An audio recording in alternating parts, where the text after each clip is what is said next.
Okay, everybody ready?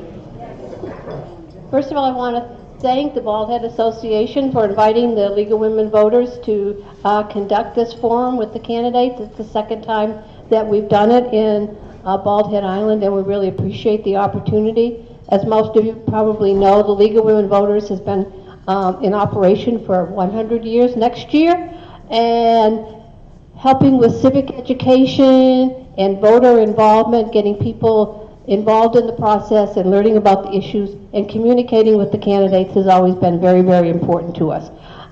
This year we're doing 5 forums in Brunswick County, and so we're very busy. And this is our first one, so we're taking off here. Let me say first that you will be, as you probably all know, you'll be electing 3 candidates to the council, and the 2 candidates who get the most votes will be elected for a 4-year term. The candidate who comes in third will be elected for a 2-year term, but that's changing in 2021 when the mayor and 2 council members will be elected to serve 4-year terms. So most of you probably are well aware of that, and that's what brings you out here to see what's going on. And I'd like to say that in 2017, 73% of the registered voters voted in Bald Head Island, and so that's an amazing number compared to many other communities. So we just got to get that other 25% out and voting this time. So that's your duty. Okay, I want to let you know that this forum is being recorded, and it will be on the Bald Head Association website within 24 hours. So if you want to review it, if you want to tell other people who aren't here, that would be great. We have 5 of our 7 candidates are here. 2, unfortunately, had other commitments and were not able to be here. It's not at all that they refused to come or didn't want to come or didn't think it was important. They feel very bad that they could not come. So just take that into consideration. In terms of how the forum's going to go, Gail Bromley here is going to be our moderator. We've taken all the questions that residents have put on our website, and we've sort of culled through them, sorted them out, and did the best job we can to ask the questions in the most non-controversial way that we can to encourage the candidates to all respond to them. The candidates are allowed to take some notes, but they couldn't bring in any props or any briefing papers. Okay, the way it's going to run is we will have a 1-minute introduction for each of the candidates, and then for the questions that Gail will be asking them, they will have a 90-second question response time. And then at the end, there'll be 2 minutes for each candidate to give a closing statement. We're going to be doing it in a round-robin format. So in the first set of questions or the introduction, Kit here will be doing the first, and then we'll go right down. The next time around, the person sitting next to her will be the first one to start and continue around. So the first person won't always be the first person, or the last person always the last person. What have I forgotten? Anything? Okay, I'm going to turn it over to Gail.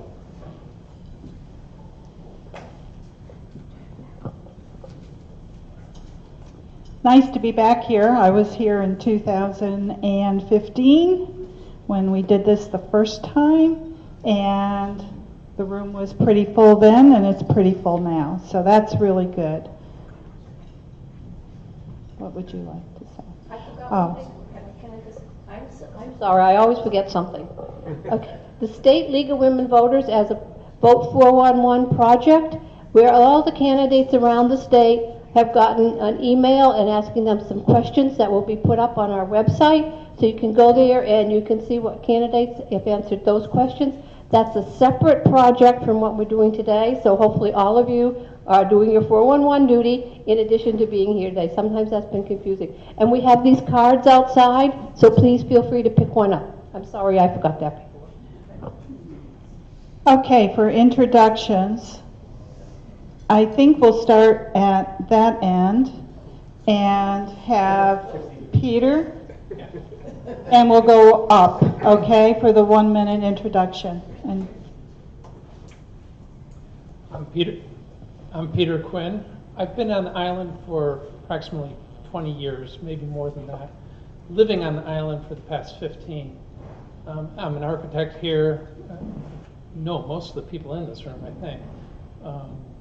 In the past, I've participated on the Public Works Committee. This was a pretty long time ago. And probably for the past 8 years or so, I've been sitting on the review board, architectural review board.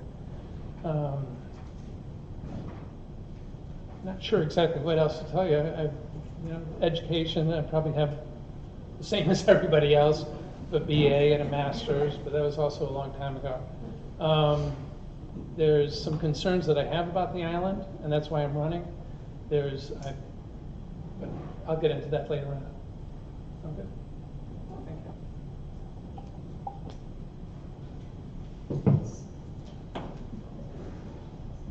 Okay, thank you, Peter. Dan? My name's Dan McConnell, and in many circles, I'm really known as Kathy McConnell's husband. I have 3 children and 7 grandchildren, all of which are above average, like the kids in Lake Wobegon. I grew up in a small rural town in Ohio. It was a farming community. The town was 2,000 people when everyone was home, and it was the county seat of a county of 10,000. I'm an Eagle Scout. I attended the U.S. Naval Academy, graduated with a Bachelor's of Science in Oceanography. After sea duty, the Navy sent me to law school. And with that disclosure, I am a recovering lawyer. I served in the JAG Corps, and then in the civilian world, I was in the securities business. I've lived on the island 12 years, served on the Shoreline Protection Committee, currently chair of the Transportation Committee, and I'm thankful to have this opportunity. Thank you. And can I remind everybody, put it right up near your mouth because then you're heard better. Okay. Michael. Good afternoon, everybody. Mike Brown. My wife, Kay, and I are both retired telecom executives. Been coming to the island since 1992, so 27 years every year.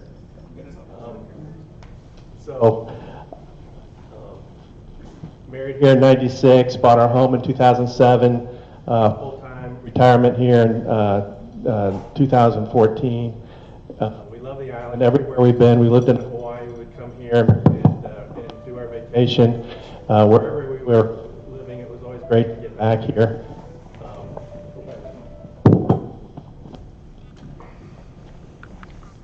We'll give you a few more seconds, Michael.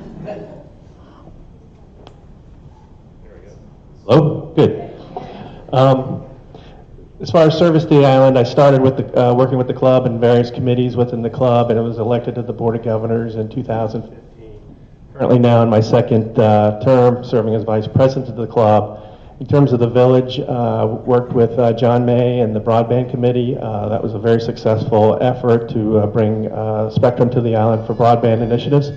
And last, why am I running? I think it's a really serious commitment and time commitment to serve on the council, and been asked previously to run, and at the time didn't have that time in order to provide that commitment. So at this time, I feel like I'm ready and able to provide that. Thank you, Michael. Joe? My name is Joe Bronner. My wife Judy and I have lived here on Bald Head for over 20 years and both been active in virtually all committees and everything else. I personally am a very strong believer in that you don't have the right to bitch about how bad you think things might be unless you get involved and actively do something. And if you don't listen to anything else I say, please take that home and think about it. I'm concerned about a number of things that I believe need to be changed. We heard earlier that the 73% of the eligible voters voted in the last election. Whoopee, that represents 73% of 5% of the property owners. That is a problem. I think everybody needs a voice. Everybody's being taxed, and we need to find a way to get everybody involved, and I'm not talking about changing the North Carolina voting laws. Thank you. Maybe turn the volume up so we have a little. And Kit, if you would, please. I want to thank you all for coming and participating in this forum today. Leadership comes in 2 basic styles, top-down and bottom-up. In 2015, in the top-down mode, the village embarked on a $10 million bond referendum to bring broadband to Bald Head. They also spent significant sums to sell this to the constituents. The bond failed. Under the leadership of John May and a committee, the ultimate bottom-up form of government, broadband was installed in this island for a cost of $106,000. I believe in bottom-up leadership. Through my initiatives, we have formed many committees and task forces on Bald Head, including the Hurricane Florence Task Force. We did a survey before acquiring the Marina Park property to ensure that islanders supported it. We did a Vision 2025 to engage the community in what it wants for the future of this island. I hope that you will support me in this type of leadership. Thank you. Okay. Now you hear it, don't you? Kit, you're going to get this first question, and then we're going down the row this time, and then Joe, you'll get the chance to answer the second question first. Kit, this is a long question. Many BHI residents and property owners are concerned that a growing number of commercial entities are encouraging changes on the island, moving it from a family-oriented community with an environment focus to a more tourist resort atmosphere. As a prospective council member, what are your thoughts on the future of Bald Head Island regarding this issue? Begin by saying I absolutely agree. However, I believe that about half the people who live on Bald Head or who have invested in Bald Head Island have come here for its isolation, for its tranquility, to de-stress, and because of its safety. I think the other half have invested in Bald Head so that they could perhaps become permanent residents here. We need commercial enterprises in order to survive. Our grocery store is an example of a situation where we all permanent residents benefit while renters and visitors frequent our market. It enables us to keep those things going year-round. However, standards must be established, and I have been involved with a committee called Transportation Committee, and we have worked on an ordinance for over 3 years to improve the conditions on our roads. Bald Head is unique from other communities in that our wines are part of that recreational experience. So slowing things down, being able to share the roads with bikes, the trucks that are necessary to do our maintenance and to build our homes, as well as pedestrians, must be accommodated. And that is one of the things that this transportation ordinance is trying to do. I think I'll end there with 10 seconds left. Joe, it'll be your turn to answer that question. If you want me to repeat it, I will. Oh, no, I'll go ahead. I think the debate that you're trying to spawn, or the question is trying to spawn, is between tourism versus full-time residents or property owners. Make no bones about it. I think that tourism is a necessary evil, but one that we should be working to continually put the price up and decrease as funding needs of various island organizations require it. And we should increasingly focus on property owners, homeowners, and again, as I said in my opening comment, I think it's an absolute travesty that 90+% of the Bald Head Island taxes are paid by people who can't vote in the Bald Head Island governmental elections. I mean, it's an absolute travesty. And somehow there has to be a way to get those valuable opinions involved. I'm not saying we'll change the voting laws in North Carolina, but everybody is pretty much equally invested, and those people that are invested need to have a say in what is going on and what the priorities are. And somehow there needs to be a way that the village gets itself out of its little niche and the association gets itself out of its little niche, none of which overlap, and we figure out how to manage this place for all of the people and all of their demands all of the time. And if tourism will help foster that, and further the development of the things that are needed here, then it's open season as far as I'm concerned. Michael? Great, thanks. I think the balance between families, if you will, full-time residents and tourism is an interesting perspective. About 1,200 homes, about 400 folks rent their homes. So, about 30% of the folks during the summer, are people that are renters. So you have about 70% of the homes, either the folks aren't here or it's their family or extended family. So, like I say at the club, people sometimes complain, oh, all these renters. Well, you're looking at other people next to you. They're probably either homeowners or extended family members. Every 7 years with the club, we change memberships on average. So you have a lot of new folks here that you may not recognize. So not everybody is a renter. I think that we need these commercial entities to service, our full-time homeowners as well as folks that come here to visit as their second home. Having rental available to the second homeowners is important from an economic perspective for them and as well as for the island. Provides us during the winter with the entities that we like and enjoy. So with that said, I think we have to find the right balance. We have to understand the volume and the growth and how that impacts our utilities, our roadways, our beaches, etc. So thanks. Okay, Dan? As I heard the question, it was businesses versus what should be going on the island. And I totally agree. My perspective is that for many years, the developer limited controlled everything. They controlled the businesses, they controlled vehicles, they controlled communication, and they had every reason to do it right because they wanted to sell lots. Now they are abandoning everything, in my point of view. They are letting the businesses, they're selling the businesses, they are basically taking everything that they were responsible for and foisting it upon us. And I would bet the next thing will happen is they'll want us to publish the Haven. So into that void have stepped a different type of business people, and they just don't care. And I agree. They're in it for money. Now there are exceptions. Those that have been on the island a long time, that have a vested interest and understand it, do a great job. But at the end of the day, we need to regulate businesses, and I think that's up to the community to take on that effort.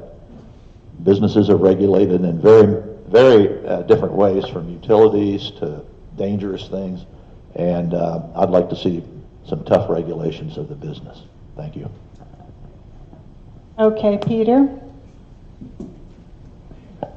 I feel like I have a little bit different perspective on this than other people. The more clients that I talk to on the island, the more frequently I hear a storyline of, we're going to get this house, we want to build this house, but the only way it makes sense is if I'm renting it all the time. And so many of the houses that are being built on this island right now are being built for the sake of renting them. One of the concerns is the idea that it's us or them. This issue that that you have two different groups of people here as opposed to one group working together. I find that the notion of the commercial support for and business support of full-time residents, none of that makes sense unless we have the tourists that are feeding those different companies and businesses. And I feel that there's some animosity between the two groups, and even the approach that our group takes toward these two different groups is one of almost a battle, as opposed to people realizing that we need each other to support each other. One of the things that I like what Joe's saying about the whole notion of everybody having a voice, and I'm not sure how you do that either, Joe. But I think that's the only way that's going to make sense.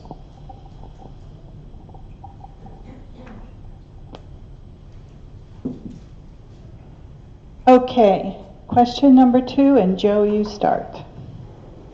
What are your thoughts on the village's experimental contraception program. I know that somebody put that in there just so I could see if I could pronounce it. To control the deer population, and we have other wildlife, I understand. You know, we have that in Waterford where I live too, in Leland. So what do you think overall for wildlife management?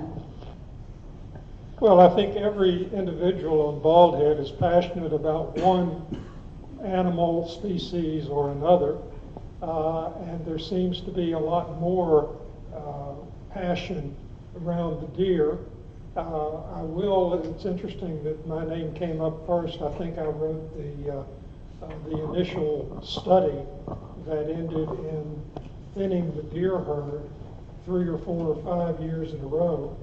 I applaud the Conservancy's effort. To try to find a way to, let's say, more humanely control the deer population. Being a person who likes gardening a bit, I'll tell you right up front, I have 4 electric fences, and sometimes they stop the deer. And I mean, frighten them a little bit, and they jump. They have been out of control. We had pictures in early days where they trimmed the trees up as far as they could normally graze, and the immunocontraception is a way of controlling that.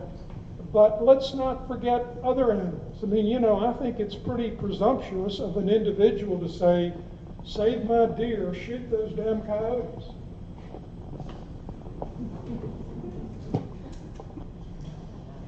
Go ahead, Mike. Okay, great. Love the turtles, hate the coyotes. Somewhere in the middle of the deer. As far as the deer, I think when the initiative started, that the Wildlife Resource Commission said that the contraceptive program was a way to help control the deer herd population, but then you would need an occasional cull. I also recall hearing an expert from NC State saying that it was an interesting experience, but at the end of the day, it wasn't very effective in controlling the herd management. So as I understand it, for 2018, the population was about 170. Now, I don't know if that's right or wrong, because it's hard to get really, when you read the Conservancy information, the true facts. I'd like to get more facts on the situation in terms of the numbers and the herd size. But it seemed like about a third of the population of the does, after even their second inoculation, became pregnant. The other third became pregnant after the first inoculation, and the other third were not inoculated. So I'd like to see more facts around the situation and look at that. But at the end of the day, I think it was an interesting experiment, but I don't think it helps control the herd.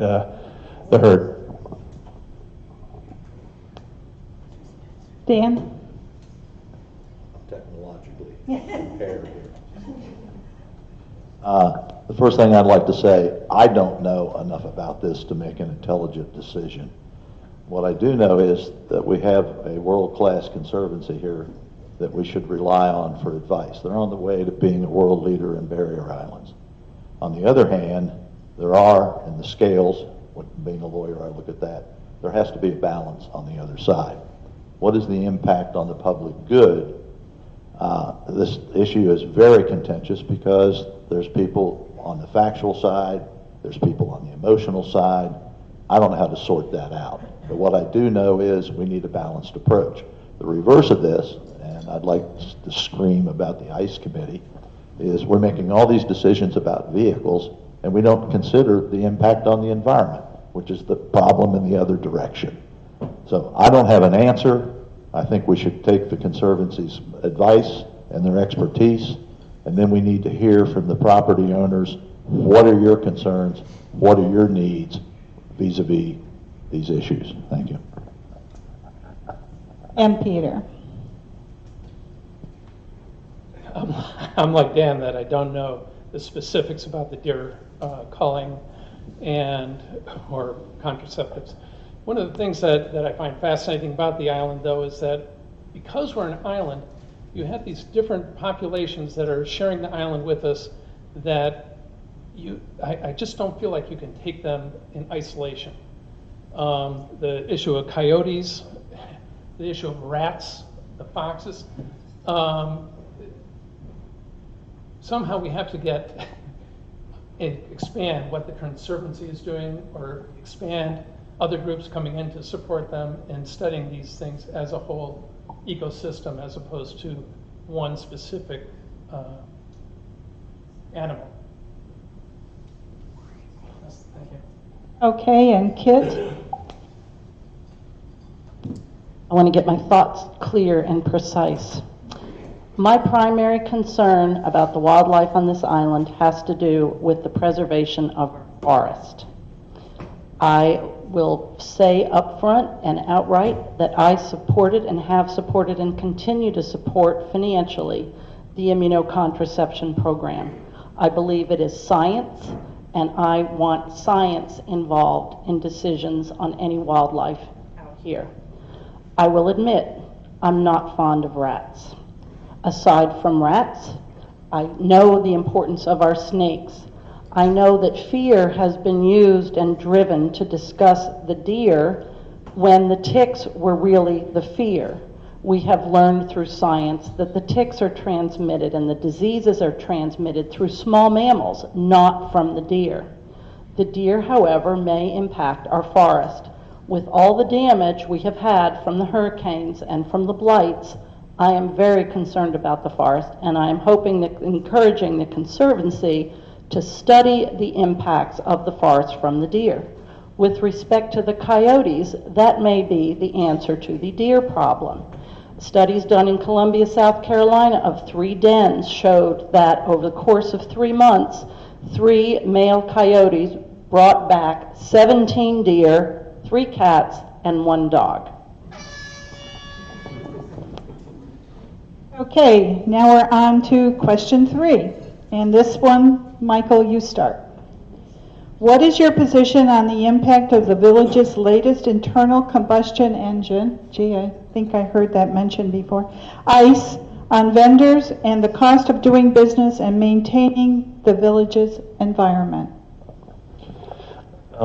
I stated, I was at the last village meeting and got up and spoke to this, and I think you divide it into 2 areas of concern with the transportation and the carts. The first is personal use or residential use of the carts. I don't know, I'm not an expert on horsepower. Yeah, I understand the concept. I think the greater the horsepower helps with towing stuff personally. But you can get on a lower horsepower engine and go faster by wheel size or winding the engine or whatever. So I think at the end of the day, I like the notion of a golf cart community. I don't want to see electric vehicles or cars, if you will, here. I'm okay with gem cars, those kind of thing. But at the end of the day, it's really about speed and managing the speeds around here, because they are going too fast. I mean, between the trams and then the carts during the summer and the elevated carts going way too fast. We live on Stede Bonnet. It's dangerous. So in terms of the commercial use, I'd like to see incentives for commercial vendors to transition to electric vehicles versus any kind of mandate, rules, regulations, tariffs, costs, etc. Because I think at the end of the day, that increases or decreases the supply of vendors that would willing to work here, increases our cost to do business, and they'll just pass it on to us, number one, and then increases the time to get things done. Dan? Having chaired the Transportation Committee, we could spend a lot of time on this. But basically, we were charged by the Village Council to look at ICE vehicles. And the conclusion we drew after that is that anyone that has a need for a vehicle should first prove that an electric vehicle cannot meet their needs. There is a reason to have ICE vehicles. All of the rhetoric about raising prices is garbage. Electric vehicles are cheaper than ICE vehicles. So I hate all these hobgoblins raising all these kind of spurious claims. It's not the truth. The second thing is, in terms of considering ICE vehicles, and back to this balance issue, this thing's starting to look like a business protection process based on transition things, rather than looking again at a balanced view. What do these vehicles do to our environment on the island? What is the impact of them? And should we change that, permit that? I think we should. I think we can. I could talk, since I sell golf carts, I could make a big pitch here, I guess, but I don't think it will raise expenses. I think that's a fallacious argument. Peter?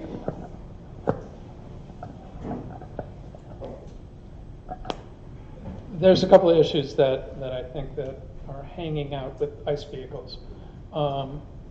It'd be an interesting study to find out what you were saying, Dan, in terms of how many of the vehicles that the contractors are using, it's primarily the contractors, that could be easily replaced with electric vehicles. And I think that probably 80% of the activity could all be handled with electric vehicles.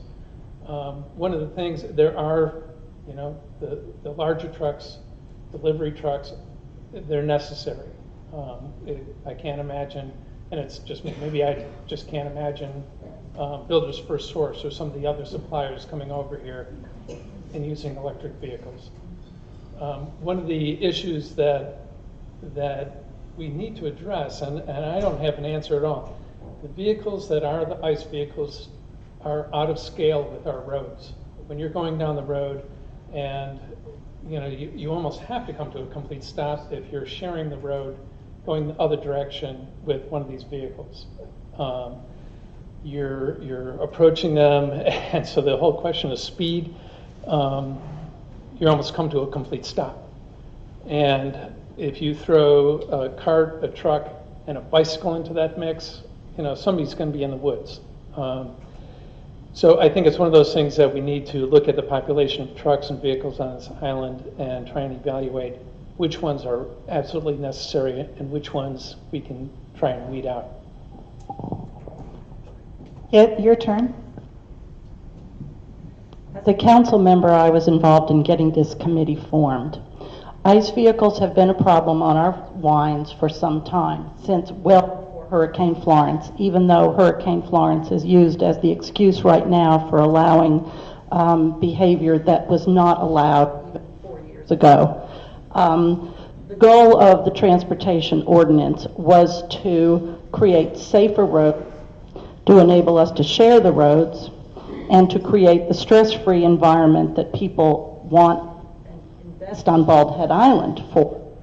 The committee came up with a carrot and stick approach that for those vendors that can use electric vehicles, and many users can, that the cost the annual cost to maintain those vehicles is significantly less than that for an ICE vehicle. There are essentially two groups of ICE vehicles. The delivery vehicles that come over for the day, like the food service vehicles and Lowe's and furniture deliveries, the gas deliveries, and the vehicles that live on the island. And we know who those are. Those are the vendors who service our homes and property managers and whatnot. Those vehicles in the past have not been allowed to operate on weekends and at nights. And those are the times when our island is more heavily populated with guests.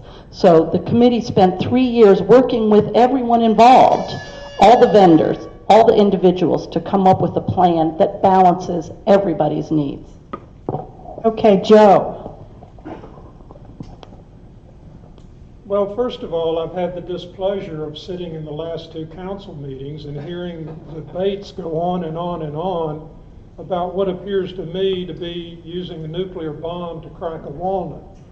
I don't know why we can't get back to simplistic approaches, like, for example, when your golf cart has to be checked, if it goes over 22 miles an hour, you have to have a speedometer or you have to have a governor or you can't drive it. It puts the burden on the people that frequently run me off the road as I'm out trying to walk because my doctor tells me to. Just put it a little closer so she can record. My doctor tells me to walk, and it's unsafe on Bald Head because the trees aren't trimmed along all the roads and people fly. Why do we need a bunch of legislation? Why do we have to then push up our cost regardless of what my friend Dan says, if I have to go buy a new vehicle to bring you tortillas on Bald Head, you're going to pay more for the tortillas. The cart may save me money, but I have a perfectly good truck. You can spread it out over as much time as you want. But I think a good old-fashioned, simple, what are we trying to do? What's the easiest, most straightforward way to do it? And how can we get the most people possible exactly what they want? Okay, we're on to question 4, and this is a long one. And Dan, you're going to start on this one?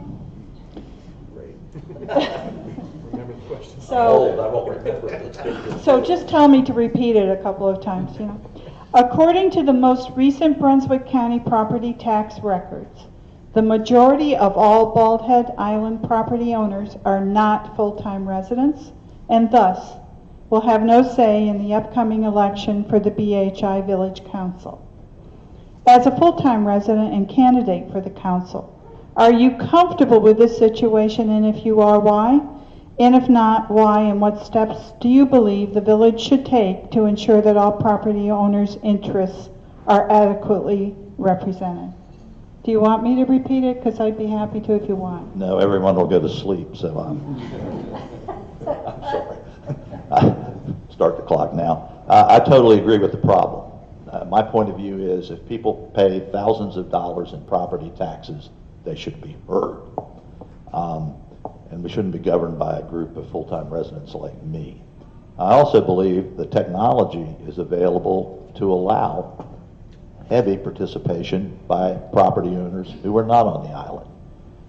There's all kinds of, we did a survey monkey, we could even stream council meetings, and more importantly, we need to get the property owners that are not here on the island involved in making plans, developing the island, buying into what it should be, and I think that would be helped if they're allowed to participate more through these electronic means. There's no reason we can't have a committee meeting with some people on a speakerphone, or use Skype, or use those things. So I totally agree, we need more participation by property owners, and I'll fully support that to the extent I can. Thank you. Okay, Peter?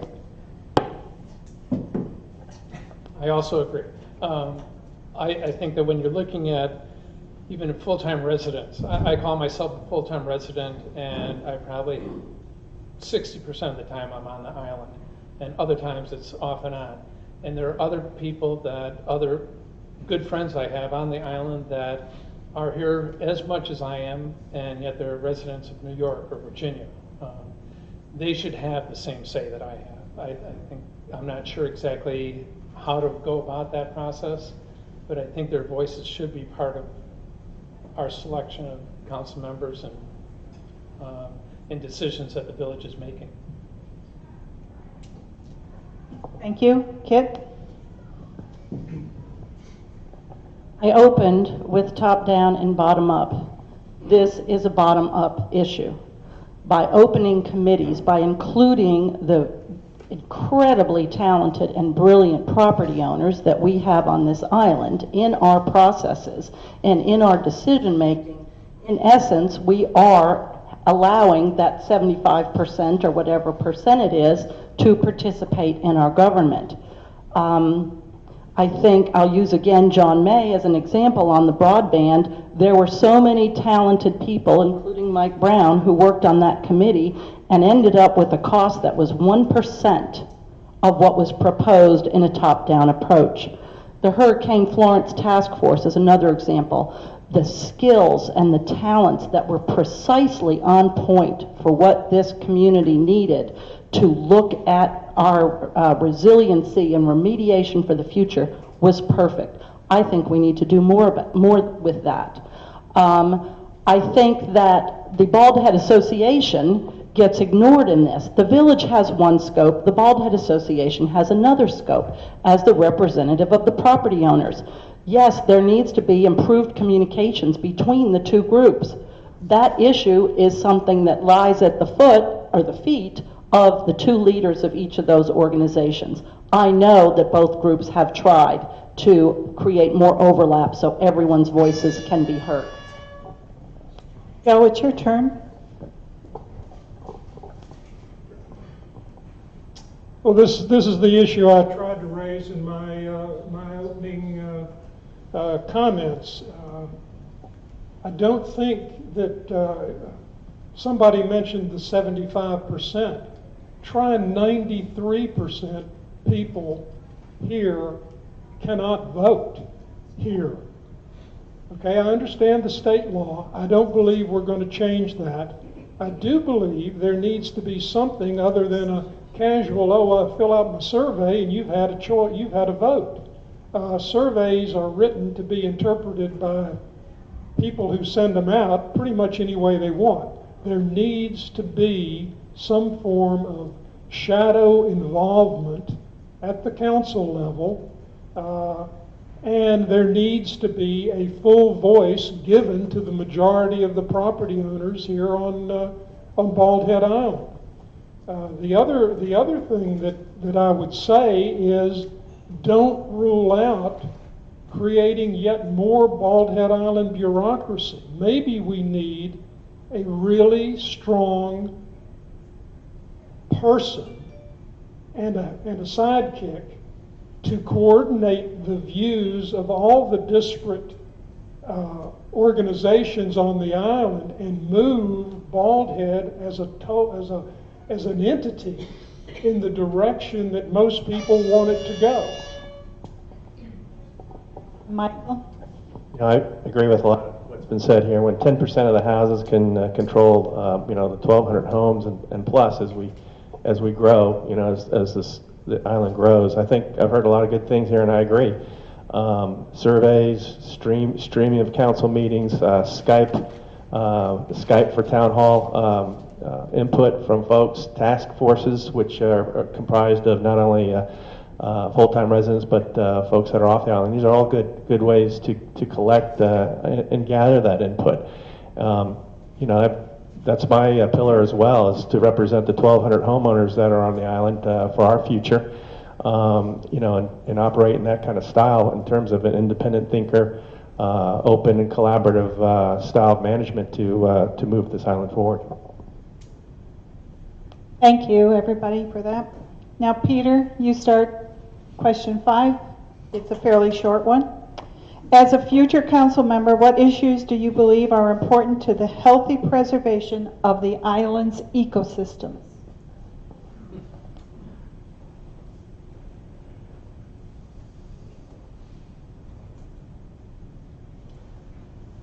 It's a tough one. I think that if you've had the chance to read the task report that Joe was part of that committee that put it together, there's a whole series of tasks that have been outlined and spelled out that need to be addressed as we go forward. This isn't, the environment of Bald Head is not something that is not being looked at.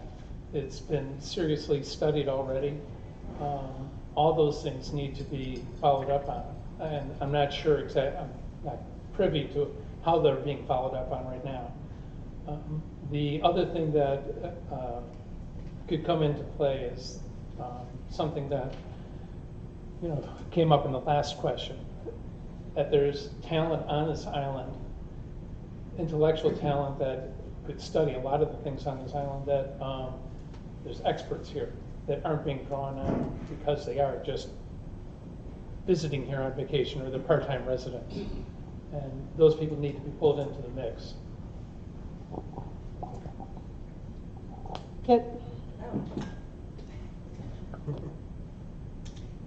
I agree. Am I on? I agree absolutely that the Hurricane Florence Task Force is a critical piece, and that all 78 recommendations need to be put on a Gantt chart and need to be fostered and funded immediately. Number 2, I think we need to work on our forest, which has been decimated by these storms. Our forest is the home for our wildlife. Our forest protects all of us most of us, I should say, at least the dune behind, when there's a hurricane. It's not just the canopy, it's the low-lying plants, the fill plants, the understory plants. help absorb that wind so that everything doesn't get washed away. And yet you drive down our winds and you see homes where the yards are cleared except for the large trees. And if you happen to notice after the hurricane, those are the yards that had the most damage. The damage occurs along the golf course where there's an opening. It occurs along the winds where there's opening, where the wind can grab hold.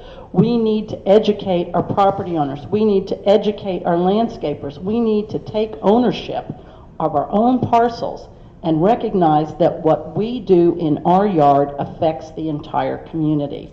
And I know that the association and the club and the village are working this fall on a reforestation plan, and I applaud that. And I encourage everyone to participate and to think, before you cut something, think twice. Joe? Well, if we really are sincere about wanting to preserve the island ecosystem, let's start ripping out the roads and the homes and everything else. This is a dynamic barrier island that changes frequently. The fact that we live here and enjoy it, I certainly agree we need to do minimal damage, as little damage to the various ecosystems as possible. But by the way, can we go back to shooting the coyotes? Oh no, wait a minute. We're gonna change these deer. We don't want them to have. Yeah, we're doing it every day, and we're going to continue to do it as long as there are people here. Let's be smart about it. Do it wisely. Talk about it. For my money, the biggest destroyer to the Bald Head Island environment and ecosystem is the Port of Wilmington. They're not through digging the channel out here. Our erosion has been increased. Our tax burden has been increased. Nobody did anything wrong. Nobody says anything. But boy, we gotta take care of my favorite animal. Okay, Michael? Yeah, I agree. We need a balance between our livelihood here and the ecosystem. I think from protecting our environment, our beaches, we need to understand where are we going to get our sand from an ecosystem perspective. Our borrow site, Jaybird Shoals, I think is potentially off limits in the future, and you need to look at perhaps frying pan shoals, but these things are being investigated. Do we need to do hardened terminals on South Beach versus the tubes that are out there now that cost $100,000 to replace each one, I think. So we need to look at ways that we're going to protect our beaches against the deepening of the channel. That has impacts not only with the West Beach erosion, but also potentially our aquifer. As they go deeper, might that have an impact on our aquifer? So we need to look at that as well. From an ocean perspective, against the seismic testing and the windmills and the oil drilling, all those things I think are harmful to our environment. So a lot has been said as far as floodwater management and things we can do to protect the forest, the marshlands. We need to keep our eyes on those type of things. Thanks. And Dan? Wait till I get this on here. There we go. I'm going to be a little different probably on this question. The island's going to be developed. We know that. We need a lot of strategic planning to take care of that. My personal viewpoint is that we should first treat the island conceptually when we look at things as a big golf course. And secondly, I'd like to think we're stonemasons. We're building a cathedral. I want my children's grandchildren to be able to enjoy the island. And we're just starting. How do we do that? I think that sustainability, if you study it, is the way to go. It basically says in meeting our current needs, we have to consider future generations and how they can meet their needs. Finally, this is probably too radical, but I think the council, I think our government should be graded. There's a growing movement to again look at this balance and say, what are you doing? And if there's metrics, for instance, elephant killing. That's an incredible thing to look at and say, what is that worth? We can start putting that stuff in perspective with the other things we need, but we need to do it now. We can't turn into Myrtle Beach. Okay, Kit, you get this one first. Okay, write it down. What steps should the council take to balance the needs of future development while maintaining the island's environment? Now, this is very similar to another, but Can you repeat it, please? Sorry. what steps should the council take to balance the needs of future development while maintaining the island's environment?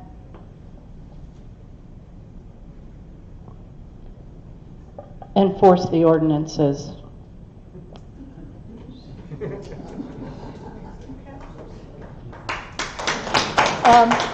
If you would. Joe, Could you read the question again? what steps should the council take to balance the needs of future development while maintaining the island's environment? This is probably a good time to remind people to turn off your cell phones, you know? To be a little bit of the, play the devil's advocate, that sounds like I have my home, but boy, you're going to play hell building yours because I want you to toe the line and do this, and so on and so forth. And I'm really, I really do worry about that. I think Bald Head's future is under enough cloud as it is. If you don't believe in global warming and sea level rise and those kinds of things, God bless you. It's real, in my opinion, and it is going to have a very severe impact here.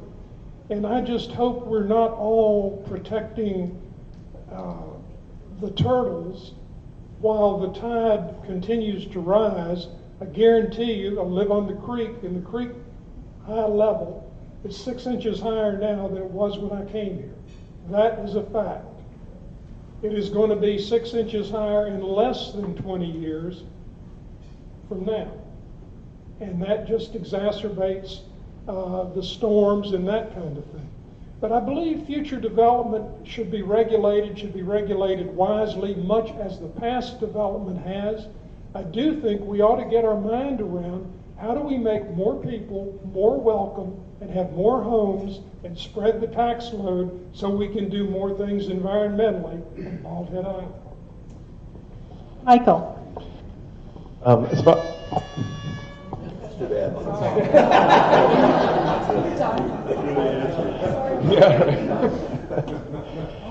as far as steps, I think the first step the council is addressing and needs to look at as we grow is not, our current issue is our wastewater treatment plant. We're approaching the 80% mark, which means we need to do the planning in order to pull the trigger to do construction on expansion when we get to the 90% mark.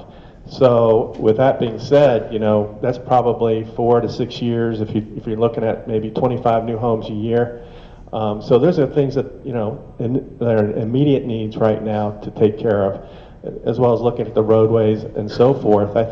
I agree with Joe in terms of density of housing. I'd rather have less dense housing on the properties that are available. And there's some 600-700, I think, properties to be developed. We're at 1,200, and they say it's 2,000. But I think it's really in the 1,800 range that's probably able to be developed. So that's at 25 homes a year, which is kind of the sweet spot in terms of maximum in terms of building. I think you're looking at 20-25 years over time to do this. So there's plenty of time, but there really isn't. There's an urgent need with wastewater management, and there's an urgent need around our environment to manage that and maintain it. Keep the island the way we remember it as when we came here and why we bought here. We want to keep those kind of notions. Okay, Dan? Would you mind rereading that again? I've lost the way. It's a short one, so I don't mind. Okay, thank you. What steps should the council take to balance the needs of future development while maintaining the island's environment?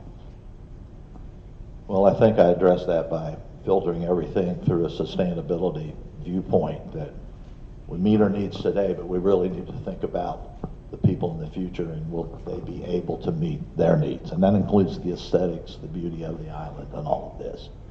I commend the people who did the Hurricane Task Force. If you've not looked at that document, you should. It was an incredible work product, and Rex, I nod my head to you. And I think there should be more of that.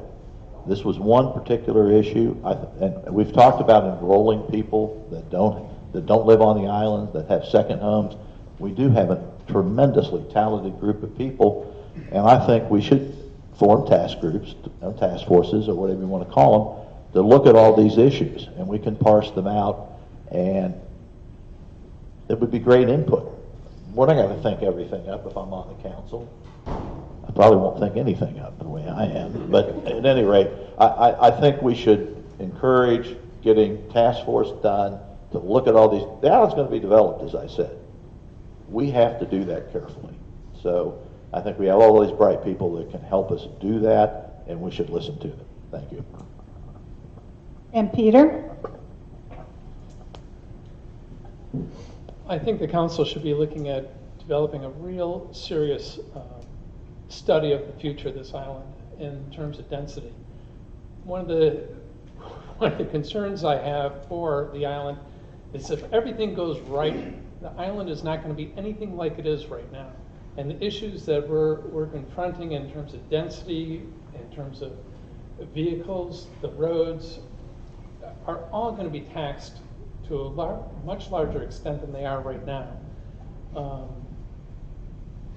It's a crazy thing, because I think that we look at this island and we look at it as it is today, and we have our complaints about it and we have our concerns about it, and our concerns are so small compared to what it's going to be like in another 20, 25 years. I suspect none of us are going to be here, but I think that we have to start planning for that now. Okay, we're halfway through. Joe, you get to answer this one first. Citizens have expressed public safety concerns regarding more and faster carts, more people riding bicycles and walking on the roads. Are these public safety issues that the council should address, and if so, what ideas do you have for how they should be addressed? And before Joe answers this seems to have come up a lot, you know, the whole transportation thing. Joe? I think without a doubt, I mean, it is the council's responsibility. Good idea. Without a doubt, this is the council's responsibility, as I understand Bald Head Island.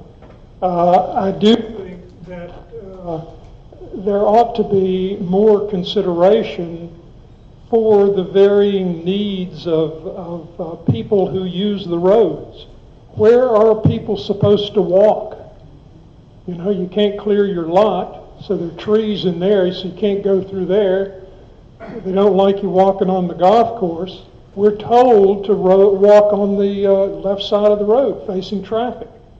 I feel I have a right to walk there, and I could look at my watch and tell you how many 100 miles I've done since I had a stroke about a year ago.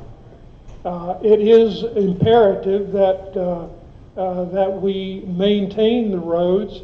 And with regard to faster carts, I think those are a travesty. I don't know how many tickets have been given, but the answer is not enough. Some carts will do 45 miles an hour. It's unsafe for anybody. And again, I don't know why we don't just say, if your cart will do faster than the speed limit plus a safety margin, we want you to have a speedometer. If you don't want to spend that money, then put a governor on it, because if you don't have a speedometer, you can fight a ticket and beat it. Great. It is a concern, public safety in terms of the roadways, and we've talked about this a lot already. I like the council's suggestion in the transportation ordinance in terms of taking a few of the roadways and making them non-throughways. I think that, because I'll go to the market down Edward Teach, and not only is it hard to manage, but people like to drive down the middle. So, you know, I'm always kind of pulling way over to the right. You know, we may need some sort of reflectors or something in the middle of the roadway there, so people understand where the middle of the road is on that wind, if you will. Speed is a big concern. I talked about that. I agree. If you have the horsepower that's rated to give you the mile per hours over, I don't know, 23 or whatever, that, you have to have a speedometer, and if you're caught speeding with a speedometer, then, perhaps the fines are greater. First offense, second offense, third offense as well. Those should be stepped up in terms of fines. That's about all I have to say on that. I think we've talked a lot about that already. I think Kit hit it in the last council meeting in terms of what can we do in the meantime to fill in some of the potholes, cracks, et cetera, so during the winter when we have a freeze, we don't end up with dangerous roadways. But that's an issue as well, is maintaining our roadways.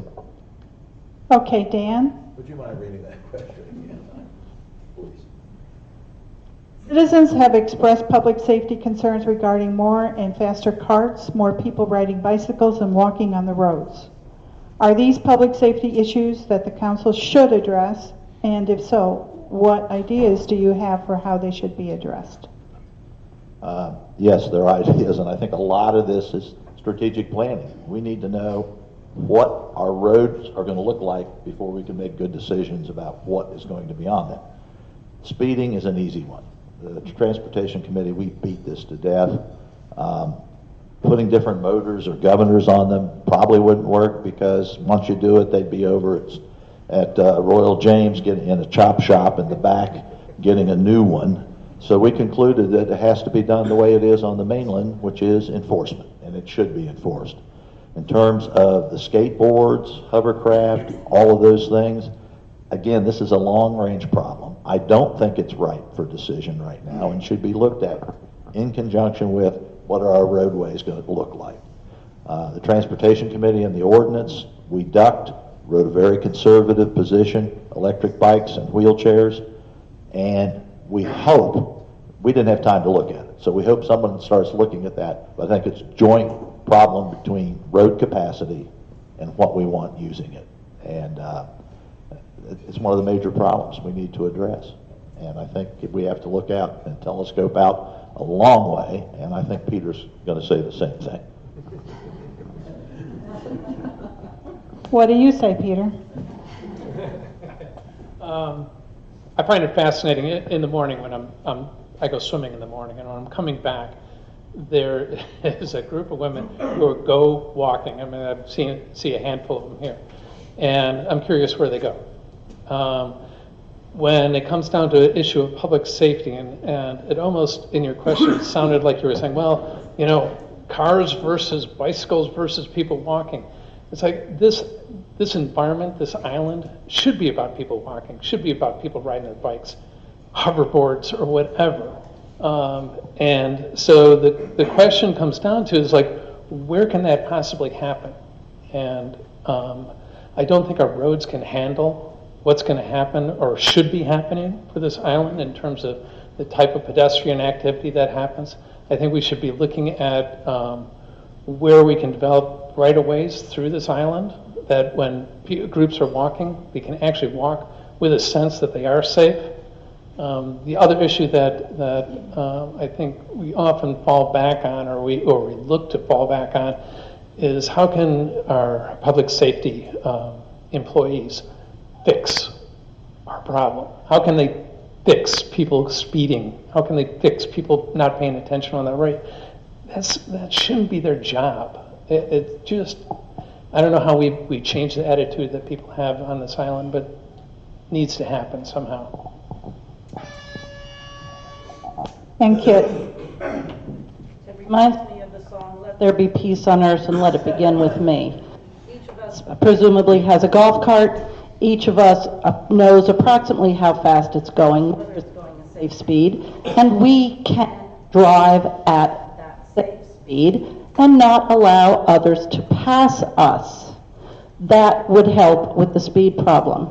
We have an issue that really does need consideration, and that is public safety structure in general. We have 6 public safety officers on this island at all times. They are public safety, they are fire, they are EMS, they are water safety, and they are law enforcement. On the list of those 4 things, law enforcement is the lowest. They cannot be on our 20 to 30 miles of roads 24/7. Hello? They cannot be on our 20 to 30 miles of roads 24/7. have looked, the committee has looked long-term, which is one of the reasons why we have the proposed transportation ordinance. As with any document, any negotiation, you go in with your strongest hand. You don't go in with a weak hand, and you work backwards. So some of these things that people object to are just part of the negotiation process. We also need to look at long-term intra-island transportation. Do we want to continue to pave parking areas at each of the beach access? Do we want to have more carts on the road? I just have one more second. Peter Quinn brought up a really key point at one of our transportation committee meetings, and that is the capacity of our roads. We cannot widen them. We can't put 4 lanes in. We have to live with what we have, even with our growth. And the Transportation Committee looked at that as part of its mission to come up with this document. Okay, Michael, you get this question first. Do you have any recommendations that you would suggest to augment the island's emergency preparedness plans? I'm not an expert in what's been provided. I know that the Hurricane Task Force came up with a really good suggestion and review of that, and I think that the village has taken it to heart in terms of updating its emergency preparedness plan.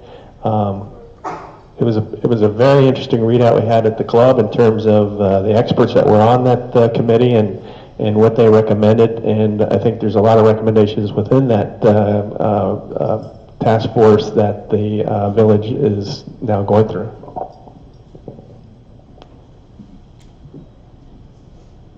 Okay, Dan? I'll probably be redundant here in praising the task force on hurricanes. Again, it goes back to my opinion. The council should have task force that have the time to focus on particular issues and advise the council what to do. And prior to that doing, I think property owners should have a say-so in that. And in doing so, I also believe in this balancing concept that we have to look at both sides of the picture. In terms of emergency preparedness, there's probably some budgetary issues in this. I don't know enough to make a good decision on it.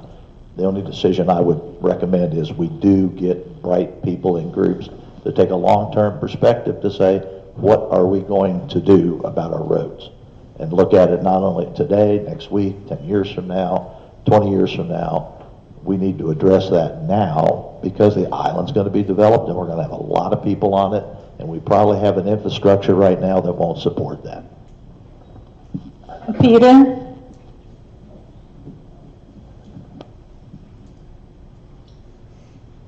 Yeah, I'm going to repeat a lot of the things that other people said, only I'm not going to repeat them. I agree with a lot of the things that people said.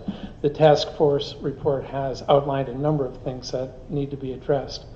There's some concerns that I have about the report, not in terms of the quality or even the things addressed, but some of the vagueness sometimes. I think when you're talking about emergency preparedness, there should be specific individuals that are accountable in each role that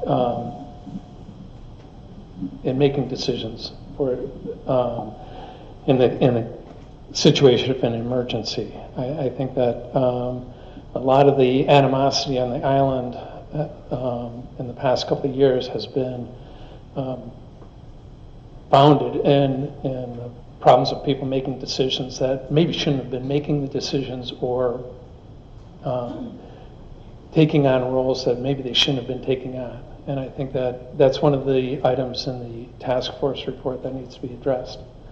The other thing that we have an expert on this island that most of you don't know, but she's one of the leading authorities on disaster relief in the world, and she's read the task force report, and she and I are going to be meeting and talking about other suggestions that we might be able to make. Okay, the next, yes, Kit, I'm sorry. In January of 2018, at the Village Council retreat, I addressed an issue with our emergency preparedness plan, which had to do with the fact that our sole plan is for hurricanes, for which we have 2 to 3 to 4 days warning. We did not have a plan if there was an accident at the nuclear power plant. But by the way, if there is, if you look at the calendar that you get sent every year, the exit plan has each of you driving right past the plant, possibly hours before, hours after an event. We don't have a plan if there is a catastrophic fire out here, if there is a helicopter crash, if there is a ship, it won't be carrying cars because we don't have roll-on, roll-off in the Wilmington port. But should a ship making that turn in front of Rowboat Row have a little tip over or a spill or lose some of its cargo, we need to have plans for all of those types of things, for short-term, long-term, and medium-term types of emergencies. And each of them is going to require different skill sets. We need to be able to evacuate people if Federal Road gets blocked, to be able to divert them other places. We need to be sure we can communicate with 40% of the houses have renters, that they know how to get the information and they know what to do so everyone doesn't panic in a crisis situation. And the Hurricane Florence Task Force fortunately did incorporate that into their plan. Joe, your chance to answer this. Well, having been a member of the Hurricane Response Task Force, or whatever the name was, people on that group did work hard, but there is still more that can and should be addressed. Why do we accept that the Bald Head Island Ferry is the only way on or off of the island in an emergency like that, when you can, if you have a four-wheel drive vehicle, you can drive north and get off of Bald Head and get help?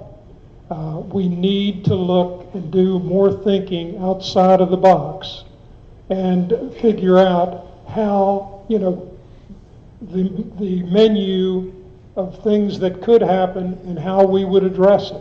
We're just damn lucky that there were people, good caring people on Bald Head Island, one of whom owned a backhoe that worked his rear end off at much risk to himself. Wayne Lambert sitting back there. I hope you all have thanked him. If you haven't, you're remiss. But again, we've only touched the surface. And even if we knew all the answers now, you have to understand hurricanes are getting worse because global warming is causing sea level to rise. And the higher the water goes, the more damage there will be. You don't have to believe me, but make up your own mind. Okay, this next question, Dan, you're going to begin. And it's a little long, but it's pretty understandable. I don't know, you got lucky, I guess. A previous Bald Head Island Council passed a resolution encouraging county and state officials to oppose offshore oil drilling. If elected to the council, would you support continued agreement with this resolution? And if so, do you have any ideas regarding further actions the council could take to see that this becomes state policy? Or would you support rescinding the resolution opposing offshore drilling, and why would you do that? I used to live in this world, government relations, and I'm going to speak the truth. We should work both sides of that street. And the reason is, I'm opposed, we're all opposed, but if we lose, we'd sure like to have a seat at the table when things are decided about how it's going to be done. I know that's heresy to people, but I think I'm pragmatic about this. So I don't know much about it at all, to be honest, but certainly we should have people in some sort of group, as I've been harping, that looks at this issue and decides how we're going to handle it. It's a big issue. I don't know the answers, but I know it's important. Peter? I'm against offshore drilling. There's some things, though, that I am for, and I think that the studies of doing offshore wind turbines, looking at our public buildings on this island and looking for locations on the island that solar collectors could be put on, I think there's alternate energy sources that we're not tapping into, and as a community, I think we could be leaders in this.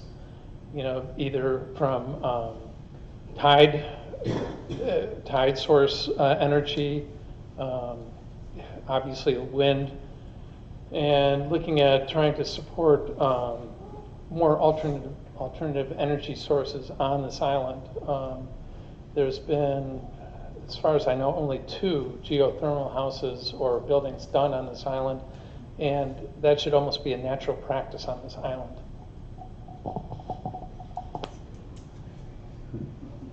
You're up, Kit. Well, I am probably one of 2 and possibly more people in this room who have been to Washington and have fought the battle against offshore oil, gas, and seismic surveying. I have also worked with other communities locally to get their towns to pass resolutions in opposition to oil, gas, and seismic.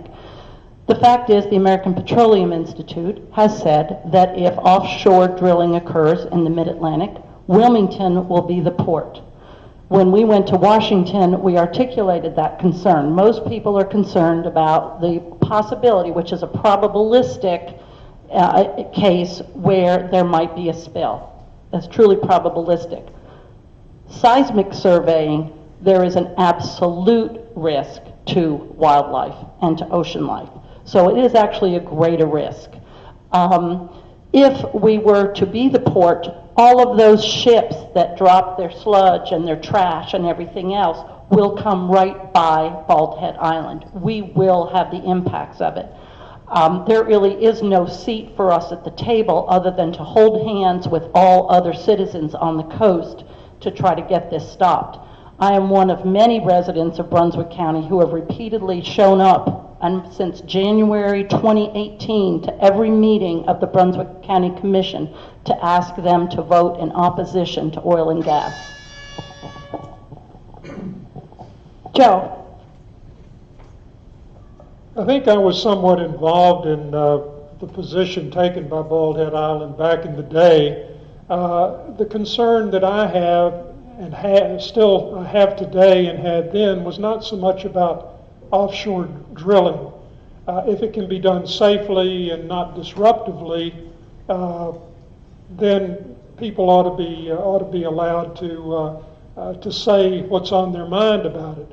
The problem that I had was this was in my own backyard, and the oil that was to be drilled to kind of the east and southeast off of Bald Head Island was to come ashore through a pipeline that was just up East Beach a little ways. I was against that, will always be against it. And anything that is done is going to increase the likelihood of spills, so on and so forth. You only have to read the daily newspaper to find out. I guess it gets down to whether you believe we're going to depend on oil a while longer, or whether the world's going to end in 12 years and we're not going to use oil after next year. Okay, and Michael? No, I also in opposition to the offshore drilling from both an environmental perspective and you know, I think that, you know, there's 2 things. One is you can hire a consultant, lobbyists, or whatever to help work the people you need to work in government to help prevent that from happening. But as Kit said, and that's one of the things I said in my opening, being on the council is a terrific responsibility in terms of the time it takes. And this is one of the things that, you know, she has been active in, and I think as a council you need to be active in these kind of initiatives and go to Washington, go to wherever to voice the concerns that we have. Otherwise, if you're not tabled, then you're forgotten, and you can be voted out of the equation there. Solar's a good option. I'm against the wind turbines, against the seismic testing. You know, from the wind turbines perspective, there is some conversation about the viewscape. I don't know what that really means in terms of 25, 30 miles out, but at the end of the day, you know, when we lived in Hawaii, we had the turbines, wind turbines on Kauai, and the dead birds were amazing. So I think you'd have a lot of dead birds washing up shore as well. So I don't think it really financially makes a lot of sense in terms of economically moving that electricity from so far out to shore here. Thanks. Okay, Peter, you get a long one, but it's a pretty straightforward one in the end. In 2020, women will celebrate the 100th anniversary of obtaining the right to vote. Can you believe it's only been 100 years? In 1972, Congress passed the Equal Right Amendment, which states that equality of rights under the law shall not be denied or abridged by the United States or by any state on account of sex. Nearly 50 years later, it has still not become a constitutional amendment. One more state is needed for ratification. North Carolina could be that state. Numerous local municipalities have passed resolutions urging the state legislature to vote to ratify this amendment. If elected to the Bald Head Council, would you be inclined to support? Yes or no? Why or why not?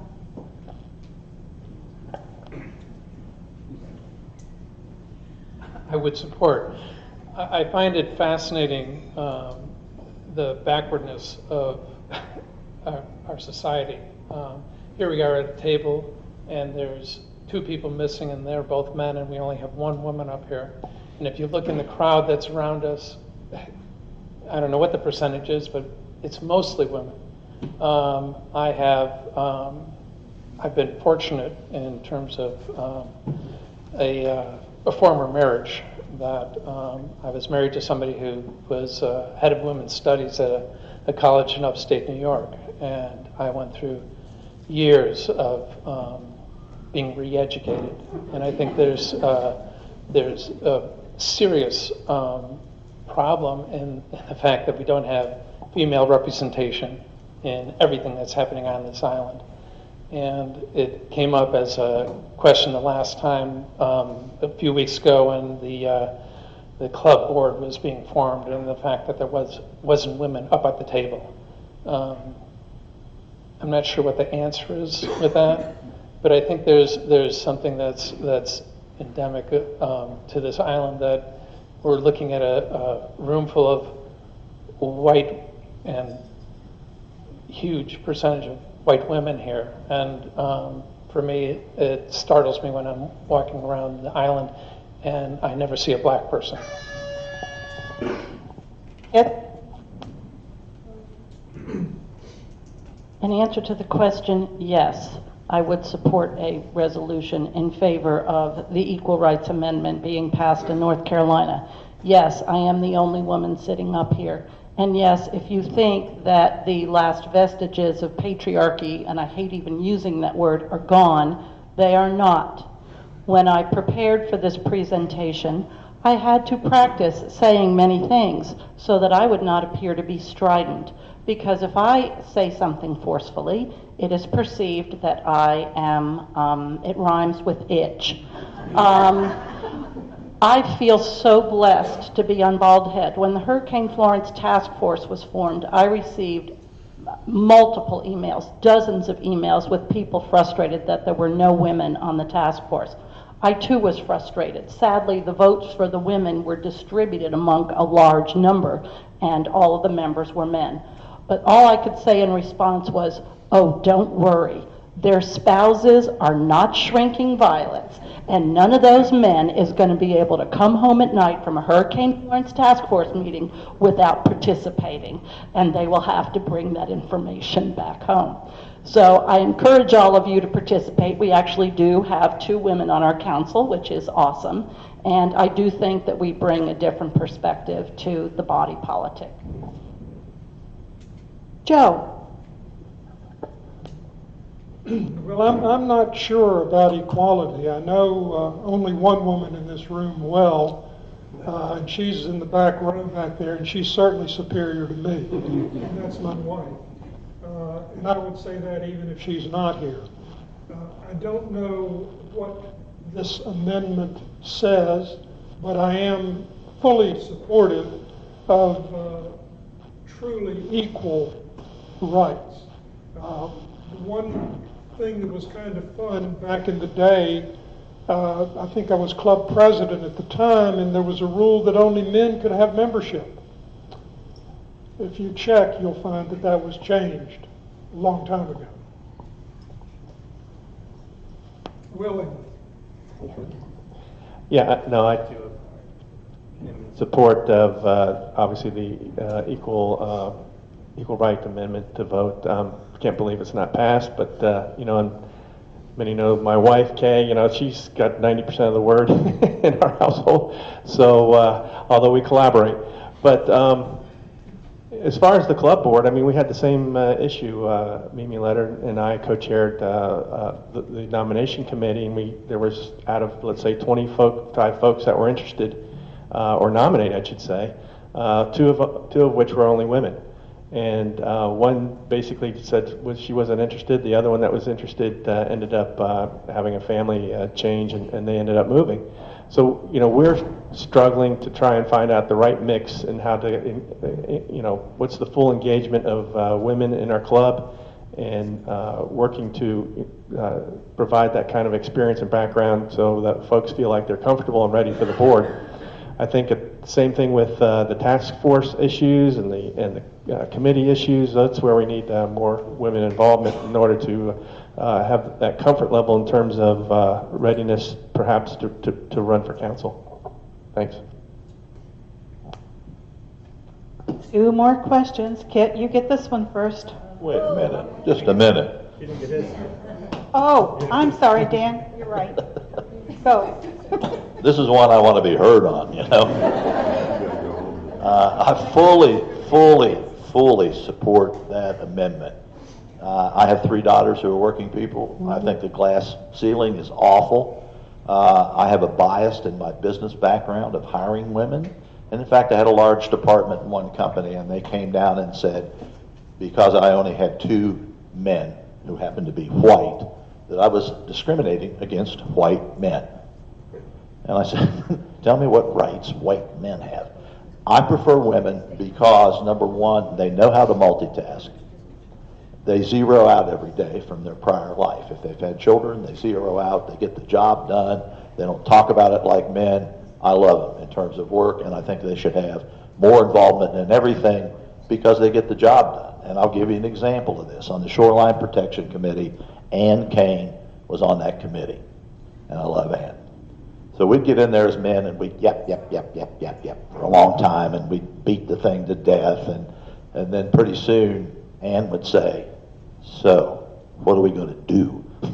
And that's, I think, what happened, and I fully support this amendment and hope it passes. Yeah, if we could just get it out of a committee and have it heard. Kit, we're going to just give one more question for everyone, and it's, why did you decide to run for town council? And what's special, actually it's village council, isn't it? Okay, get my terminology right. Why did you decide to run for village council, and what special qualifications make you a good candidate? I think definitely one of the reasons I decided to run again is because I have participated in so many things over the last 4 years to such depth that I would hate to let go. And not in the let go, but I think the learning curve is substantial. Oil, gas, and seismic is one example. Another example is the North Carolina ports and their plans to widen and deepen the channel. I have been involved and active with that and trying to advocate for Bald Head Island since this first came up. I feel as though I have hit the ground running with trying to bring more property owners into the fold to be involved in decision making, and I want that to continue. I feel as though I have a good relationship. I feel as though I communicate effectively, and I feel as though it's a two-way street. I am willing to do it. The way I participate in any job, and my husband can attest to this, is if I'm not willing to give it 150%, I'm not willing to do it at all. And I love Bald Head Island. I love everything it is. Every place I travel, I come back and it's like, this is the most magical place on earth. This is a place that restores my soul. I know it restores the souls of many others, and it's very important to me to maintain that for future generations.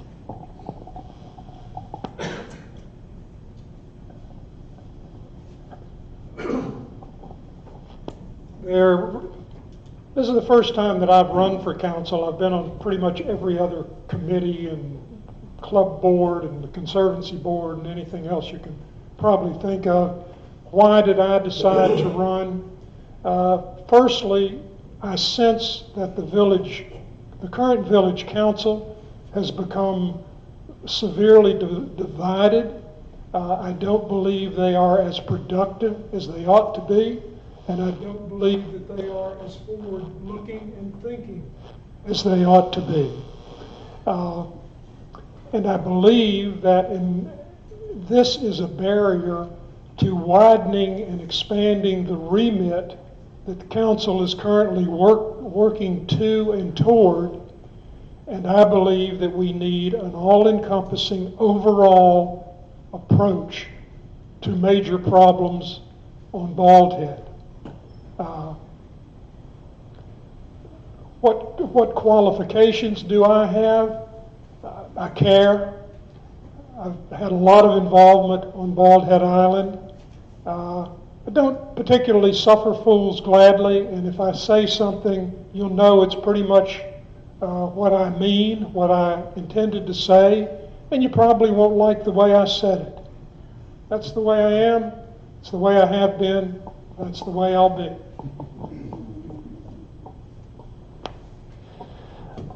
As far as why, as I mentioned in my opening, we've been coming here for 27 years. We love the island. As Kit mentioned, every time you get back on that ferry, and we're glad to be back. We're glad to be home again, if you will. And I feel like it's time to give back. So many others have spent time and effort to bring Bald Head Island to the point where we are now, and I feel like I could provide a lot of contribution to the 1,200 homeowners to help support the growth of the island. In terms of qualifications, I think working with the club and the board, gained a lot of experience and knowledge about the island and the different island issues. And I think living here full time, you see a lot of the island issues. So I think at the end of the day, my management style is more of an open, listening, collaborative approach, and I think that way you can look at different facts and understand a way forward in order to solve issues as we go forward for most of the people on the island, and keeping the island kind of like in the way that we wanted it when we got here, in terms of what attracts you to this island and the elements that attract you to want to live here and retire here. Dan? I found in my life that unless I have a purpose, I'm kind of just splashing around, not doing anything. And I can't think of a better purpose than saving the island and preserving it. That's why I'm running. I want to try and help that process. The second thing involved in that is we are one of the few islands that can survive the rise of the ocean because we have a gigantic sand source out here, Frying Pan Shoals. Joe was with me, I believe, a few years ago. We had morphologists, these are rockhead geologist people, who came for some sort of meeting at the Conservancy, and they harped on that. My God, there's only three places, if I recall, maybe Joe does too, like Cape Canaveral, Cape Cod, and Bald Head Island, that can survive the rise of the ocean, and we can because we have a sand source.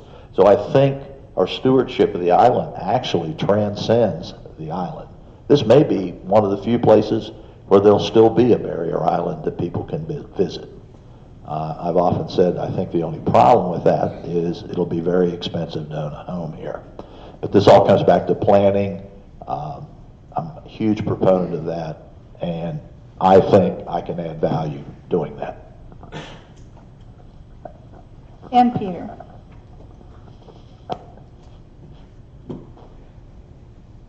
I live here and I work here, and my days are long here. I can't imagine investing your life in a community, living in this community and not wanting to be on the council. It should be, it's a privilege to get in there and actually have a voice and be able to listen to other people. In terms of why I think I'd be a good council member, I think I bring a different perspective to the council than a lot of people would, only because of my planning and design background. In addition to that, there's an aspect of the design and planning that, in the process of doing that, I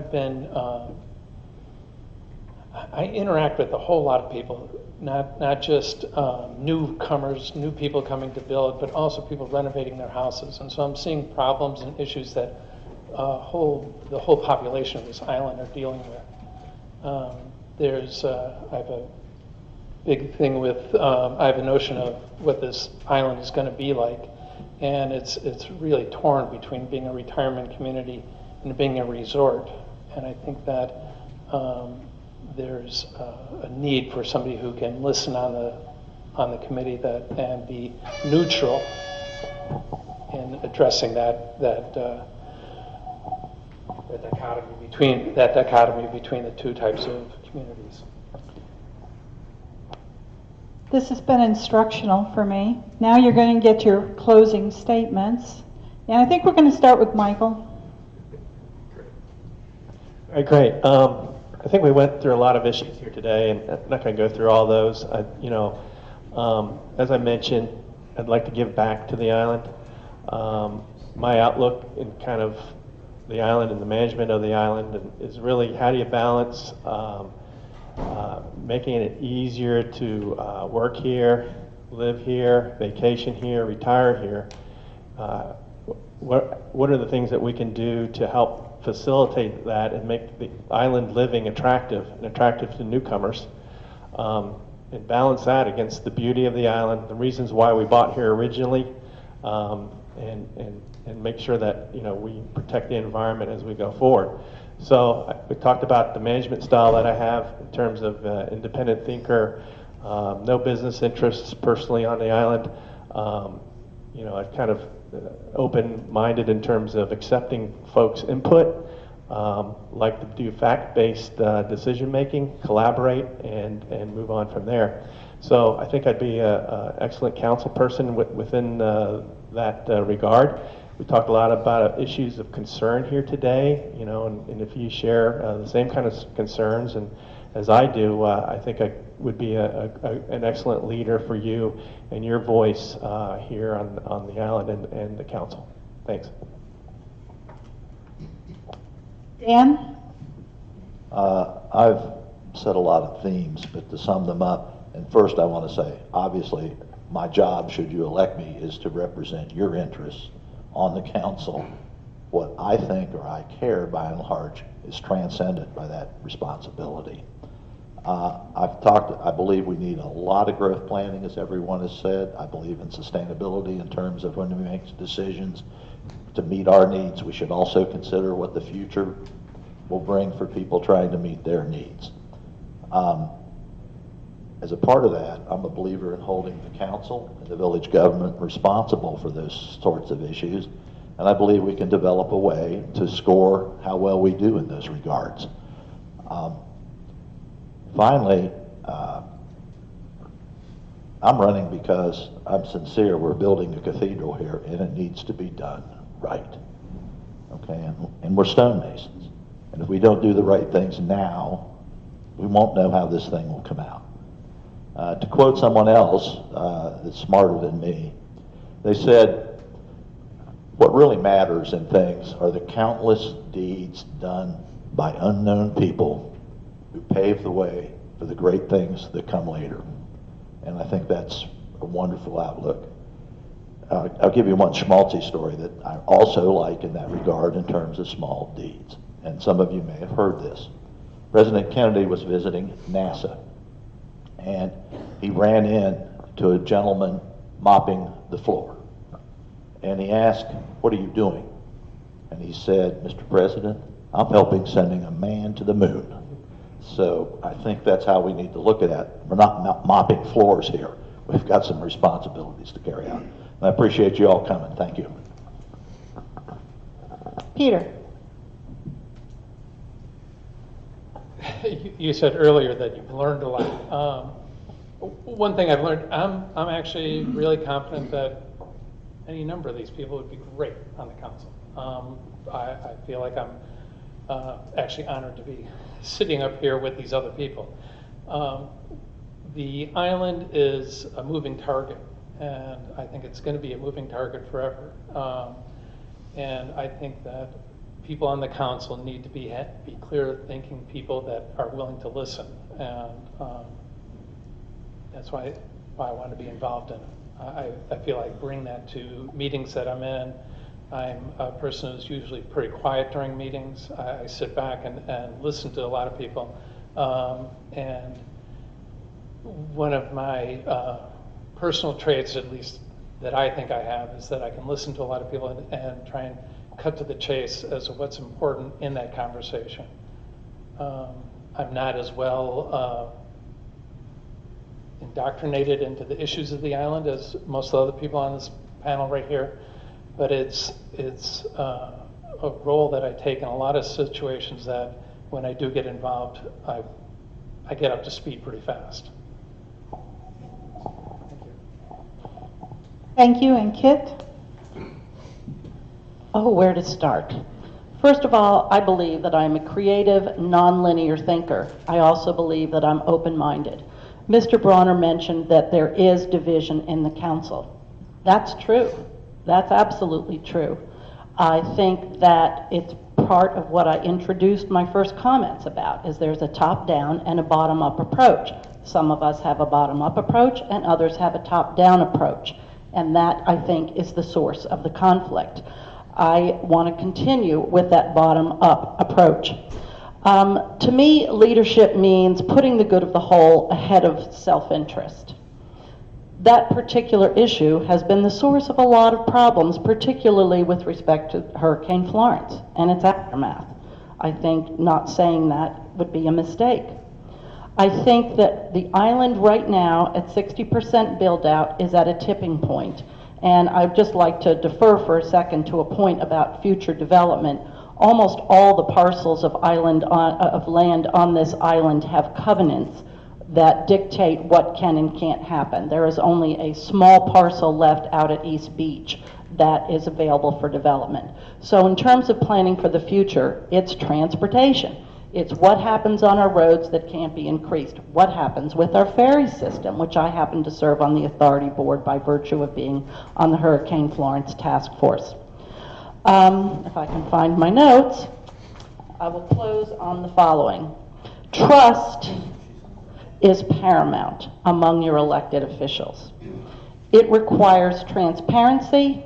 It requires open, two-way communication. It requires inclusion. I believe in a bottom-up style of leadership and management. That style accommodates all of the taxpayers on Bald Head Island and not just the permanent residents. Joe? The reason that I decided to run for council after 20 years plus of avoiding running for council is that it's pretty obvious to me that the divisiveness on the current council is destroying Bald Head. If it continues, it will, as my colleague here on my left said, Kit is right on the money. It's about now. We've got to either decide where we're going and work together to get there, not talk at each other, not gossip, not bitch about the person down the street. We've got to come together, work together, not necessarily get our own way, but we've got to figure out how we're going to make the most of an island that it isn't really sinking. It's pretty stable, but the sea around us is rising. And it has to be thought about now, because you can't, well, look, we have all these recommendations from the Hurricane Task Force. How many have been implemented? Very few in time for the last hurricane. And the one thing I can guarantee you, being a hurricane expert, the next one will not be like the last one or any one before it. They're all different. We've got to be ready for each of them. But we've got to get more people, you and you and you. Don't just complain at your bridge club. Get involved. Grab your council person and say, look, I need to talk to you about this. It's important to me. What do I do?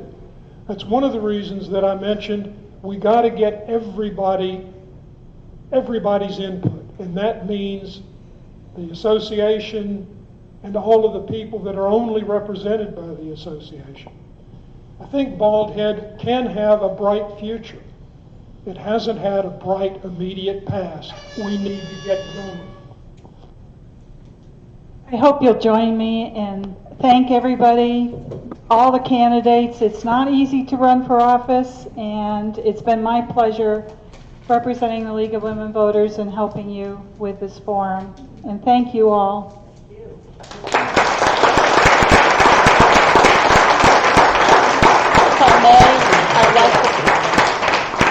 If I may, I'd like to thank the League of Women Voters for coming and organizing this, and to the Bald Head Association and Pam in particular for all of her work to make this happen. Thank you.